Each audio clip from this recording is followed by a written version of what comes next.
Hello Internet, Dart here, I hope you're having a great day. So, Diablo 4 Season 7 has been released less than 24 hours ago, and I just wanted to give you my brutally honest criticism of the season so far. So let's start with the good parts. So obviously the main theme of the season is the witchcraft powers, which are very interesting indeed. Most of those powers will give so much diversity to your character that will actually make your gameplay much more fun than other seasons. It's actually a blend of the first seasons. If I recall correctly, Season 2 was, in my opinion, with Season 4 when they overhauled the whole itemization of the game, were the best seasons. And I kind of feel the same way as Season 2 with this, with this season theme. Like you have witch ties, which are basically just blood harvests with the new the head rotten enemies. You have a lot of whispers. The whole season is around the whispers. So you can see that there's several areas in the map all at the same time that are available. And that means that you can basically go anywhere you want and you will always have something to do, which is very cool in my opinion. That is something that was lacking in the game before because it was always feeling a lot linear in an open world setting. And I never felt that they actually nailed the open world aspect of it. Once you did the campaign, the open world was basically just do whatever you want, but there's nothing to do. So it was, okay, well, whatever. I always ended up playing the campaign anyway because the endgame was always very boring. But in that season, I feel like they are getting somewhere. You know, there's something going on with this, and I feel like if they're keeping at it, the content will get a little bit better with time. And, you know, it's starting to be in a state that the game should have been in a long time. That is my opinion about the theme. However, it's probably the only good aspect of that season, and I'm going to explain you why. So that's why I'm going right away into the bad parts.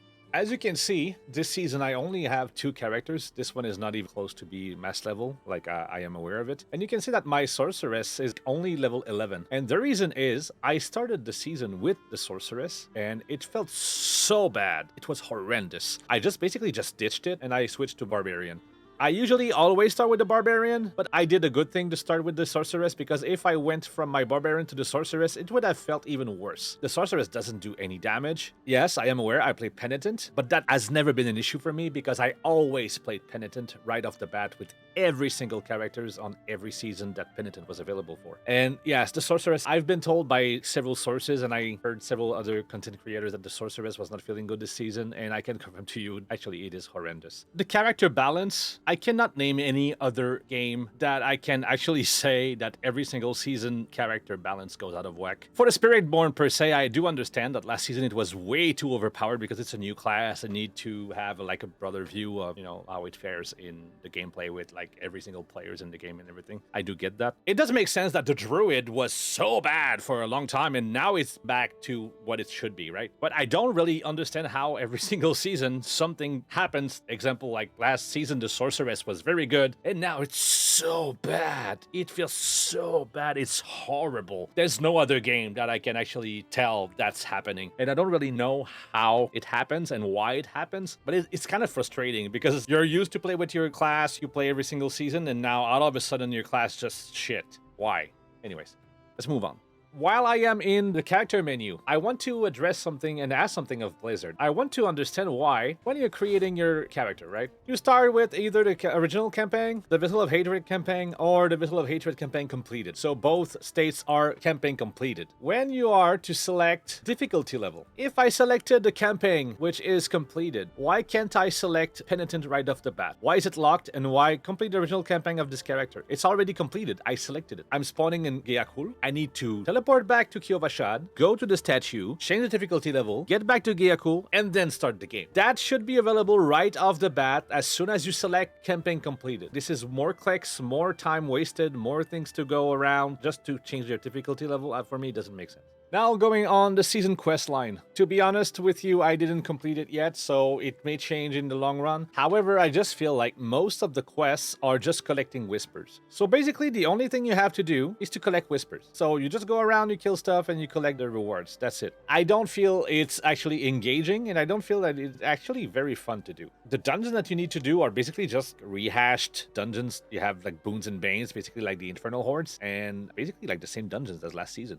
I just feel it's boring. I just feel it's just like not really original. It's still like collect favors, collect, rewards. It's just the same thing over and over and over again since season 4. It's like basically just the same thing all the time. The theme is cool, but it gets overshadowed by like a coat of paint on top of something that already exists. And you just talk to the tree, talk to the tree, talk to the tree, kill stuff, talk to the tree, kill stuff, talk to the tree. Yes, they added some ravens around the map, which makes your travels a little bit less tedious. However, I always found that is funny because in the campaign, when you kill stuff, the raven comes and pick the head. It comes on its own, it picks the head and bring it to the tree. But since the campaign is over, the raven won't come. You need to deliver it. It's like, why? Now that the campaign is over, the crow just becomes lazy and we need to do all the work? Like, okay, this is probably just a nonsense criticism, but in my opinion, I just feel it doesn't work with the lore. It doesn't make sense. So, talking about the seasonal theme that I said is very cool, there's one big issue with the Witch Tides, which is the color palette. As you can see here, everything here is blue, right? So blue zone, blue enemies, blue health bar, blue auras, blue scales, blue abilities. Everything is blue. I played with a friend yesterday. He was playing a necromancer. And the main issue, every single blue skill and abilities are going on top of everything else, which makes the visibility extremely bad. You never really know what's happening. You never really know when to avoid an attack, what to do. If there's the blue ability here, you barely see anything under it. You don't see the green, you don't see the red. I got one shot so many times by the falling swords just because I didn't see the red circle, just because it was under the blue stuff. They fixed that issue with the Hell Tides. Everything was red. Everything was red all the time. So they turned down the red and they alternated the color palette of some attacks, some abilities to make it much more visible during the Hell Tides, which was great. I loved it. But they repeated that same issue with the blue zones. How is that possible that you fixed that exact issue but repeat it with a different color somewhere else? Like, it doesn't make sense to me. Another problem that I feel must be fixed, it's something that has nothing to do with the season, it's in the base game, is this.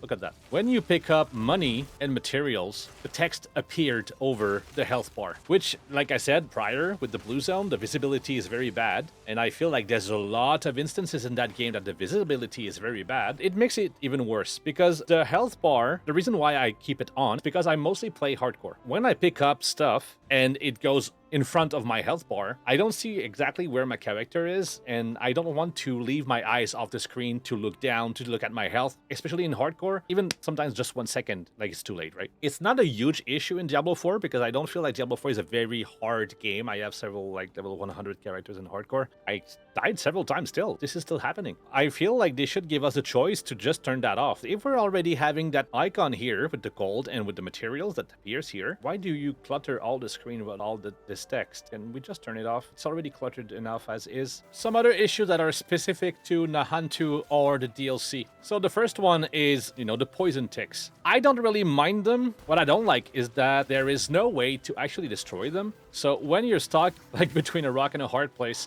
and there's just a few enemies that are throwing them around and you cannot really avoid them, and they just latch onto you and they kill you. It was so annoying during the campaign on the DLC. I hated them. I still hate them. I didn't like the lunatics because they just run to you and they explode, and it's just so freaking annoying. Those kind of effects and post-death effects, in my opinion, are extremely, extremely bad in every game that they exist, including PoE 2, obviously. And I just wish there was more ways to deal with those ticks because you cannot destroy them. They're just basically invulnerable for some reason. One last issue that I got that is not specific to the season is still in the base game, and I started to notice this when the DLC came out. Those explosion effects, those effects, I don't know why, but since the DLC, I just feel like they're all over the place all the time. Every single mob that you encounter, those explosions are there, and the only thing you have to do is to avoid them all the time. You're just basically just like, you retreat, you go back, you retreat, you go back, you retreat, you go back. It's just so annoying. It breaks the flow of the game. You just want to blast, and then you can't, especially when you're playing a melee character. Like, look at this. It's just ridiculous. Every freaking,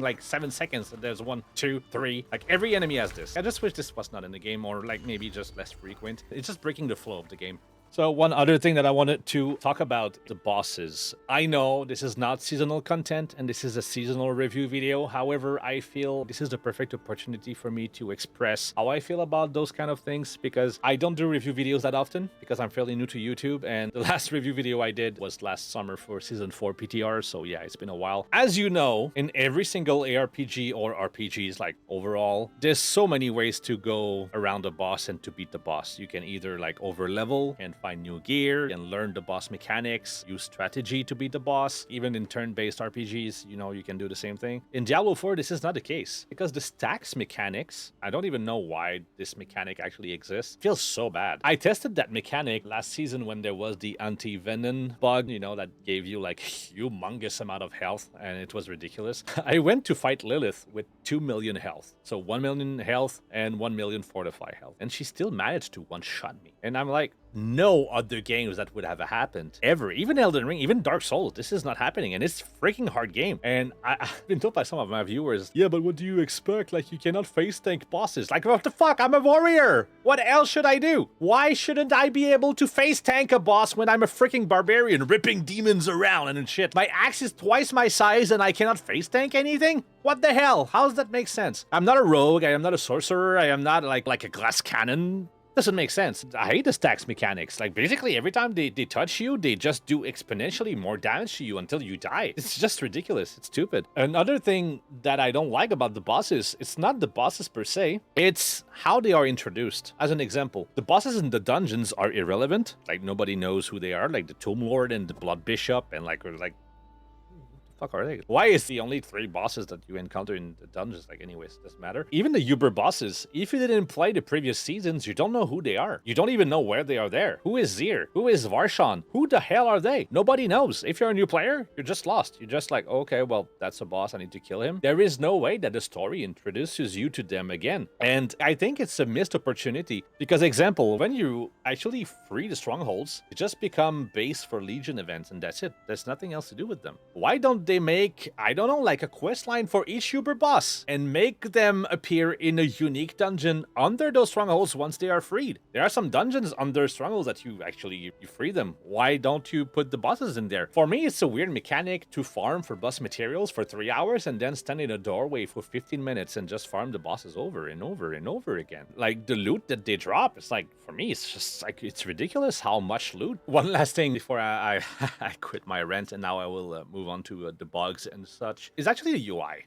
I wish the UI was different. And I'm not just going to say UI bad, just change the UI. I'm going to tell you why, and I'm going to suggest a few fixes for it, or like something that would make it better. First of all is the temperings. There is no real way to know if your gear is tempered except hovering your mouse over it. I feel it's kind of bad. I suggested during the PTR, they have the master working down here. They could add just like 2 little squares here that are grayed out and they turn white when it's tempered. If it's a yellow item, there's only 1. If it's a legendary item, there's 2. And that's it. It would be so simple. And also, I don't know if it's fixed because I didn't get any greater affixes item this season so far, but instead of having just only 1 star at the top, why don't they make it just like the masterwork, like 1 to 4, 1 star, 2 stars, 3 stars, 4 stars? That's it. Smaller stars. I don't care. I don't understand why it's not in the game yet. It's been there like for months and months and months, and it's not even fixed. I wish that the UI was more modular, like you can separate your character sheet to the inventory sheet. That would be very cool. But if this is not something that is possible, maybe can you just make, you know, the tooltips not appear on top of your character sheet? That would be very nice, because now, example, I'm here. Okay.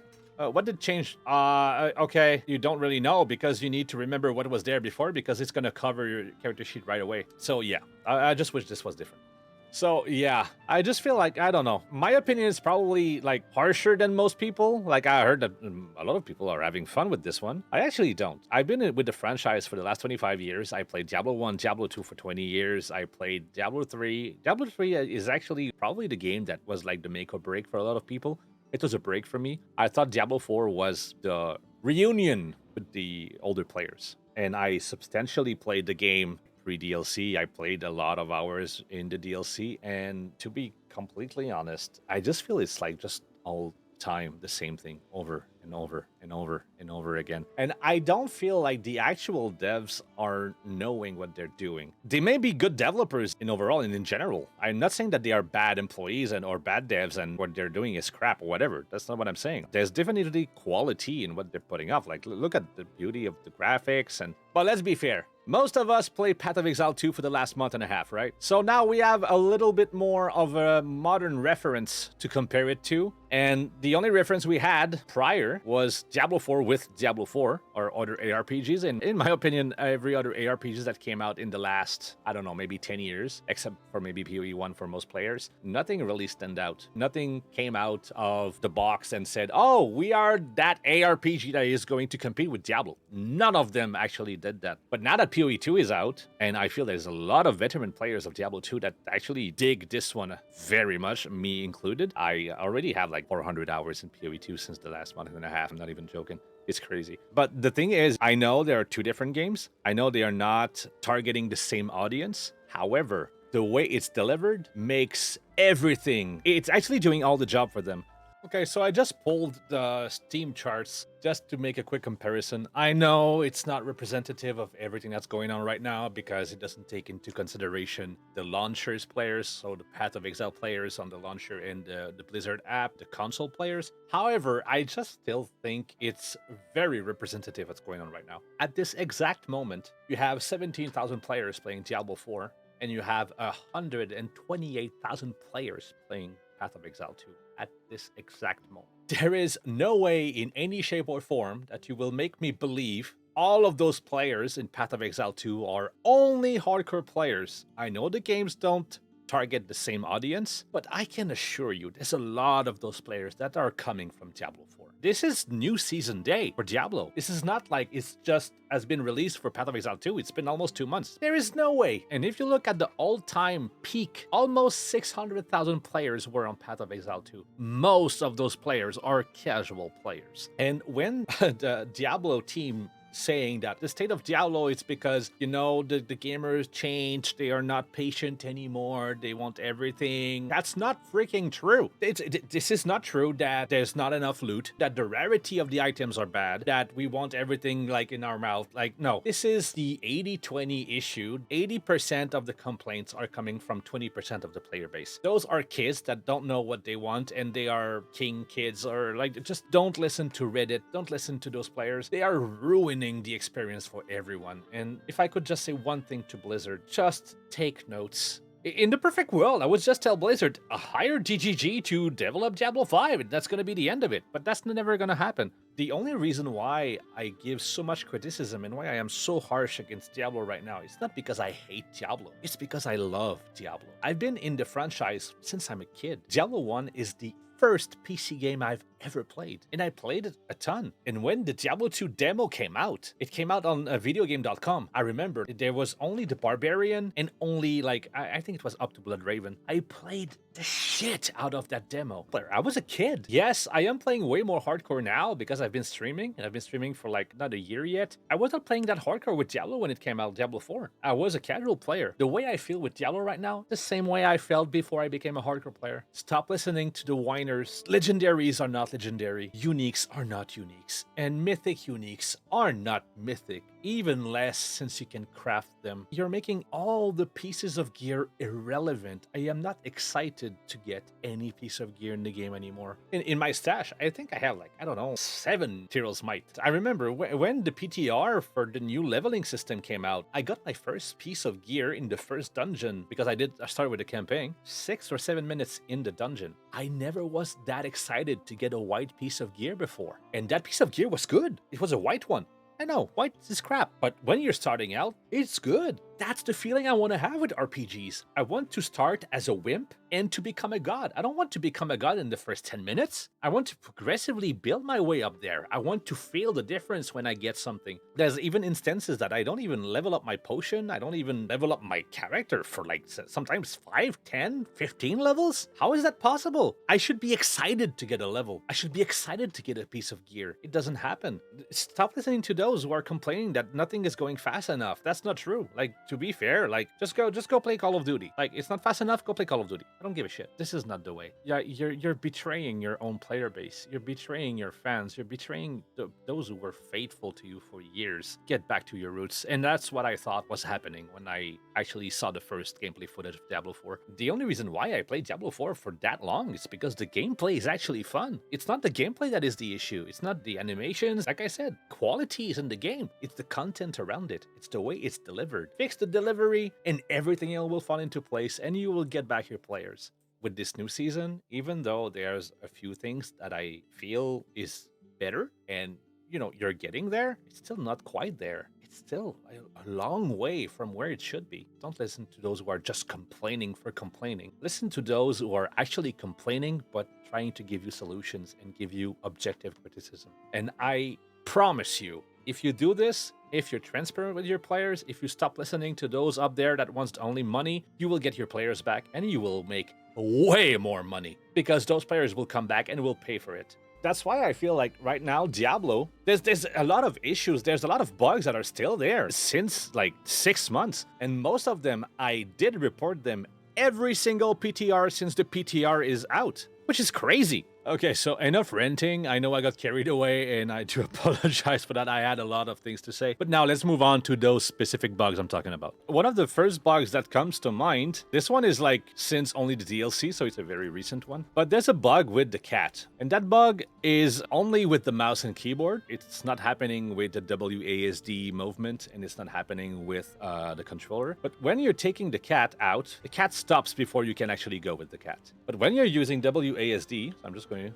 It doesn't do it. It goes straight. And it's the same thing with the controller. I tested it. So basically, the cat is bugged with the keyboard. Like, look at this. It just stops for some reason. I don't know why it does this, but it's only with the cat. And it's only with the mouse. And I feel like since the mouse movement is the original, it's the OG way of playing those games, this shouldn't happen. How does that happen? I did report this pre-DLC. I reported it on this PTR for this season, and it still didn't work. It's still bugged. I don't know why it's bugged, but that's one of the issues I got. Also, of course, there's the pathing with the horse that just happened right now. The horse gets stuck on several places for some reason. I don't know why it does this. I feel like it should be a straight line. Like, if that actually is a problem with the horse, don't make the pathing all jagged and everything. It doesn't matter because people won't. Oh, it's not realistic because look at this. There's a rock there and I can't go between them. There's so many other bugs that are like game breaking way more than this. And I feel like just doing like a straight pathing would avoid the horse getting stuck at places. It's so weird that I just want to run somewhere and my horse just stops. A hard stop for some reason. I don't know why it does this, but I just wish they would fix this. There are things I don't have like other examples right now because I'm not playing and most of the time I just notice them when I'm playing. But there's so many bugs that are there since like last summer. I am not a dev, so I'm not a programmer, so there's probably more things going on to be able to fix some things. But I feel they are things that should have been fixed way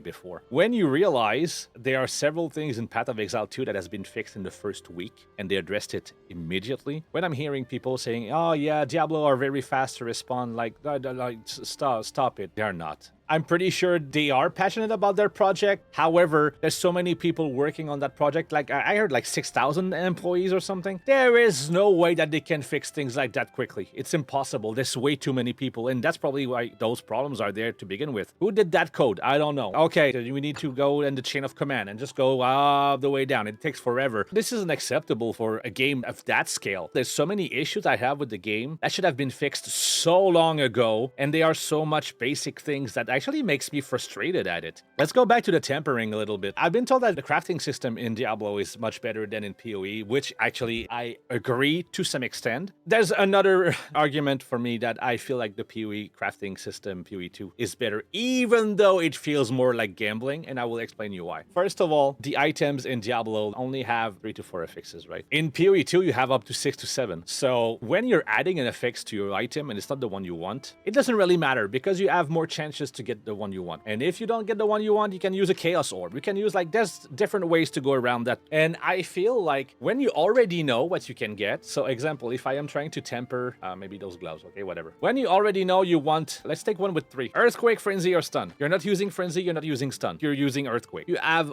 1 chance out of 3 to get the Earthquake. Seems to be good odds, right? But when you already know what you can get, and you fail all rerolls in a row, and then you use a restoration scroll, and then you waste all those rerolls again because you're not getting it. It's RNG. What's feeling worse? Not getting the ones you want because you know you can get it because you see it on the list, or never knowing what you're gonna get and just go along with it. I feel that going along with something that you never know what you're gonna get because you're aware of it, like at the end of the day, it feels much better. It's much less frustrating because you never know what you're gonna get. You don't really care. You do care to some extent, right? Don't get me wrong. But I feel like this system, even though it has flaws, feels much better than that system just because that system actually tells you what you can get, shows you the odds, and when you don't get the odds and the odds are against you, it feels just bad. And to be completely fair, even though it's way more gambling in PoE 2, I never felt frustrated at the system even once, even though I didn't get what I wanted, just because it was like, that's how it is. In this game, I know what I can get, I know what I want, and I'm never getting it. Of course I'm gonna be mad. Of course it's gonna be frustrating. That's the reason why I feel this system needs to change. I've been told that Last Epoch crafting system is much better than most crafting systems in any other ARPGs. I didn't play Last Epoch yet, so I cannot say without the shadow of a doubt that it's the case. And just like people just saying, like, just copy this. We don't give a shit. So far this season, not impressed. I am not very excited. I don't think I'm gonna play this for a very long time. I will probably give it another chance and maybe give another review in a few hours or maybe a few days when I have like done a little bit more in the game. But so far, I just feel it's just like a repaint and rehash of what's already been there. I just feel they don't really know what to do anymore, and they are recycling older things. So yeah, so that's my take on it. Give me your impressions in the comment section. Did you like it? Do you feel the same way as I do? Just let me know what you think about this. Don't forget to like and subscribe, and I'll see you in the next one. Peace!